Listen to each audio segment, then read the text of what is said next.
আপনারা এদেশের মানুষের সাহসকে আপনারা অবজ্ঞা করছেন, অবহেলা করছেন। আমরা নতুন বিপ্লবের জন্য প্রস্তুতি গ্রহণ করছি। প্রত্যেকটা পার্টিকেলে শহীদের রক্ত লেগে আছে।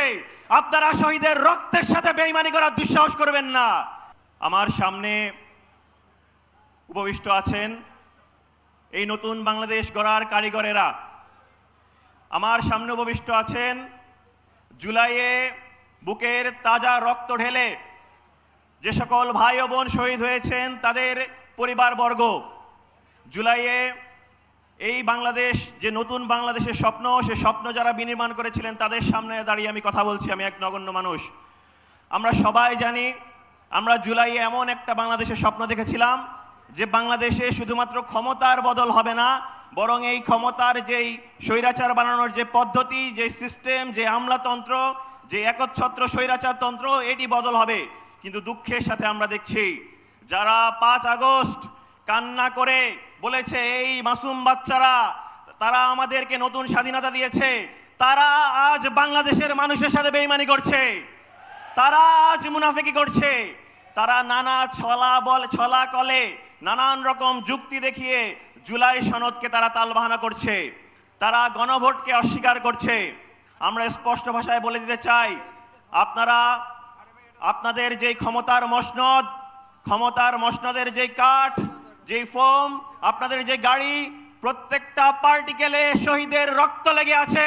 আপনারা শহীদের রক্তের সাথে বেইমানি করার দুঃসাহস করবেন না। আমরা দেখেছি 5 আগস্টের পর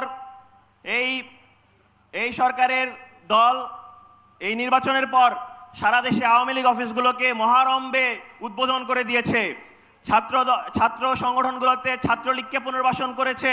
সর্বশেষ দেখেছি আমরা একজন আওয়ামী এমপিকে তাদের সংরক্ষিত আসনে ঠাঁই দিয়েছে। আমরা লজ্জা জানাতে চাই, আমরা ধিক্কার জানাতে চাই।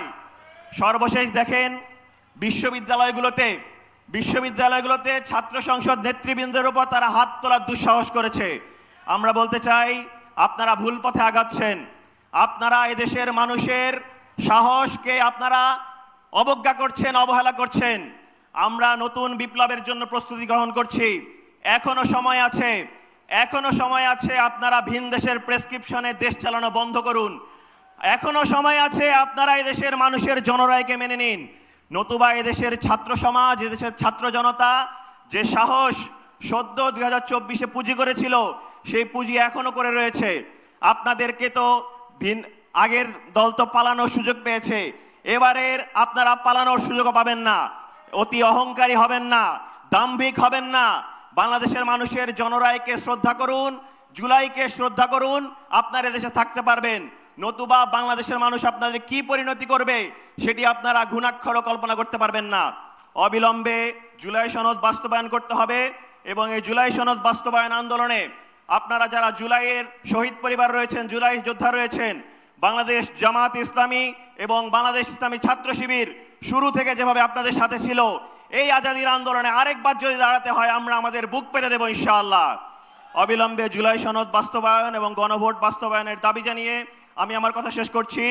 ইনকিলাব জিন্দাবাদ।